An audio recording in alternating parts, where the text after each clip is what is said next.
Hey guys, Sierra Bailey here with Accel Commercial Real Estate. The video you're watching ties into our event in June, Accelerate. If you want to learn more about what you see today, scan the QR code on your screen or click the link in the description to get your tickets now before early bird pricing runs out. Enjoy the video.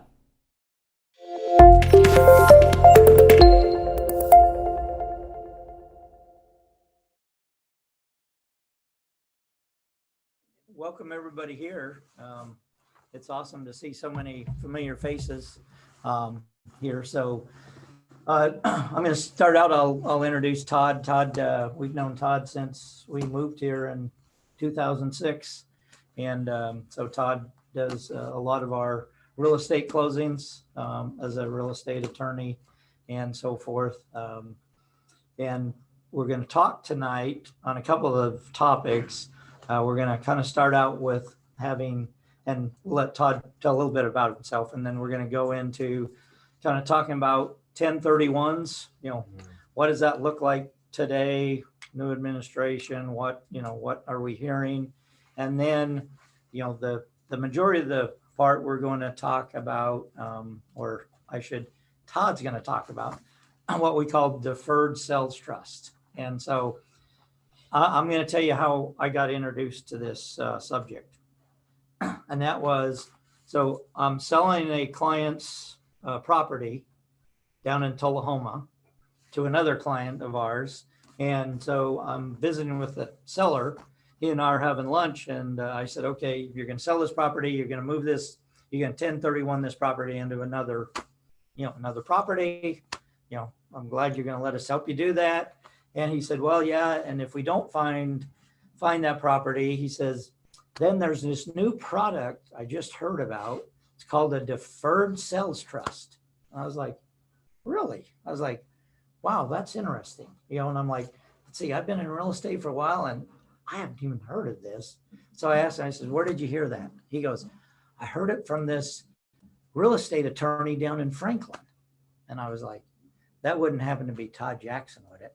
And he goes, yeah, exactly. You know Todd? And I'm like, yeah, I do. It's been holding out on you. And wait till we finish this lunch. So as soon as lunch is over, I called Todd and I'm like, and he goes, hey, buddy. And he says, deferred sales trust. We've been friends for 15 years now, and you've never told me about this. So anyway, so that's kind of how I got introduced to it, right? Even being in real estate, it's something that I was not familiar with. And so we had Todd speak a couple of months ago we facilitate the REN multifamily focus group. And Todd came and spoke on 3 or 4 subjects. So he only had probably maybe 30 minutes at the most to really talk on the deferred sales trust. And so we had a lot of people ask us, hey, can he come back and speak, but just speak on deferred sales trust? Because he spoke on, buying property, real estate through a self-directed IRA and, a few other things. And people were like, whoa, there was so much information he gave us in 30 minutes. Is there, can he come back and speak? So I know there's several in here, the audience tonight, that were there, a couple of months ago. And, they're all back with a bigger, thicker notebook to take notes on that. So anyway, with that, Todd, you want to maybe tell them a little bit about yourself? Sure. Todd's been practicing law for 26 years. He is only 29, but just to let you know that. For those of you I don't know yet, I'm Todd Jackson, and I've been practicing for 28 years. And saying that out loud makes me feel even older than I am. And I'm still trying to figure out what I'm going to do when I grow up. I do a lot of different things. I don't know if it's ADD or schizophrenia or something. But so I'm an MBA, attorney, M&A advisor. I'm a financial geek, and some other stuff. So I'm a lifetime learner. And so I always kind of I don't like to just do one thing and settle into that. I get a little bored. So I like to kind of like the latest thing that nobody has ever heard of is usually what I end up doing. And that's kind of what this is about. So almost all of my clients are real estate investors, real estate related companies, builders, developers, and business owners. And so that's, like a lot of you folks. So that's how I spend my days. And one of my specialties has always been tax planning and saving on taxes, because who doesn't like to save on taxes? So there's no shortage of people looking for help in that area. And that's what we want to talk about a little bit today. Yeah. Not only dealing with real estate, which we'll talk a lot about that, but in other things too, because I know a lot of you do more than just real estate. So I want to touch on a few other things that might be helpful, or at least some things to think about going forward that you might have not have heard of, or give you some ideas, some things that you might look into at some point if the need arises. So, All right. so glad to be here. Yeah. So let's jump in and so give us kind of an update of 1031. So 1031s, let's do just a little basic. So 1031 exchanges are for somebody that owns a piece of real estate of any kind. It doesn't matter what kind it is, commercial, residential, anything other than a principal residence. And you've got a gain that if you sell it and you don't do a 1031, you're going to pay capital gains taxes. That's the whole basis of a 1031. And the idea, of course, is to, instead of paying that tax, to roll it into another property if you're going to buy another property. And that's why I say it's tax deferral for those that want to buy more real estate, because that's the only way it works is in a 1031.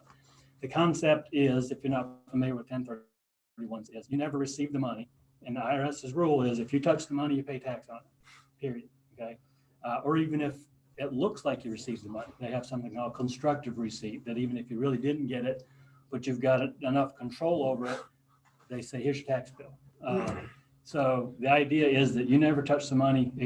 It comes to me as a qualified intermediary when you sell into an escrow account. And then when you buy a property, it goes directly into the next property. So you don't touch it. And that is what allows you to not pay that capital gains tax. It just kind of rolls over to the next property. And at some point, if you go to sell that, you can do it again, and you can do it as many times as you want. So, and I've got clients that have done it for decades, and they continue to do it. So you can sell any kind of real estate. Like I said, I hold the funds as a qualified intermediary, use those to buy the next property. And then the important part about this is some of the time frames on the 1031, and we'll talk about this. You've got 45 days from when you sell to identify what you want to buy next, and you've got 180 days to close. Those are concurrent. It's not in addition to the 45. The 180 includes the 45 days. So what I tell everybody is, if you're even thinking about selling, start looking for what you're going to buy. Because if you wait till you sell, 45 days goes very quickly, especially in this market. So you need the extra time. And then the capital gains are pushed into the next property. And then there's no tax bill to be paid. You just kick it down the road, which is always a good idea, because the concept of paying in future dollars instead of today's dollars is always a good thing. And that's the idea. Now, so you guys being in real estate, you've probably already done 1031s or at least have dealt with them. So they're very still right now, very active, very popular, but I'm getting a whole lot of questions and having conversations with people that either they're asking me about changes to 1031 rules. Nothing's happened yet, but in the current environment, the proposal is to limit the gains in a 1031 to $500,000. Okay, sounds like a lot. Kill it. That's going to eliminate a very high percentage of 1031s, because I do them about every day that are a lot more than that, and that would wipe that out, which of course would be disastrous, because the ripple effect of that into everything else around closing, financing, everything having to do with it is going to be. So there's been a big push out with our Congress people, and I've done the same, saying, hey, you need to jump on this, because this would be bad all the way around. We don't know, still up in the air. Okay, we hope it doesn't change, because I think it would be very very negative. At the moment, that's what they're talking about. So we'll just hope for the best. But the question I get is, what if I can't do a 1031 exchange for some reason? Sometimes it just doesn't work for somebody. Or the second part of that, I'm getting a lot. Some people are afraid that they might be buying at the tippy top with the way the market is. And if they've been doing 1031s and deferring gains over a couple of decades, some people fear that if they happen to be buying at the tippy top and it crashes, they just lost 2 decades worth of gains. So they're like, well, I don't want to pay the IRS, because who does? But if I don't do a 1031, I've got to pay the taxes, right? And the answer is no, not true. You do not have to do that. All right. And didn't you mention you just had a conversation with somebody that's been investing for like 26 years, and he's finally like, all right, I'm tired of telling what, I'm kind of tired, I'm done. Now what do I do?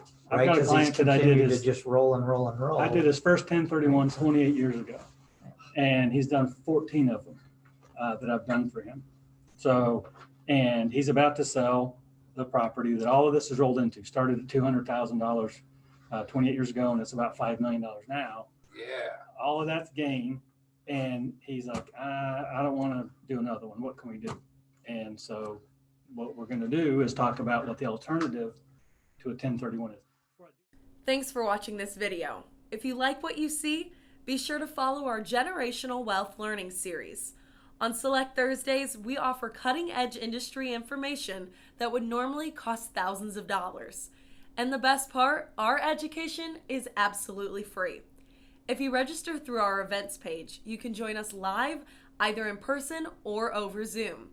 In the meantime, like this video, comment down below, and subscribe to our channel so you never miss a beat.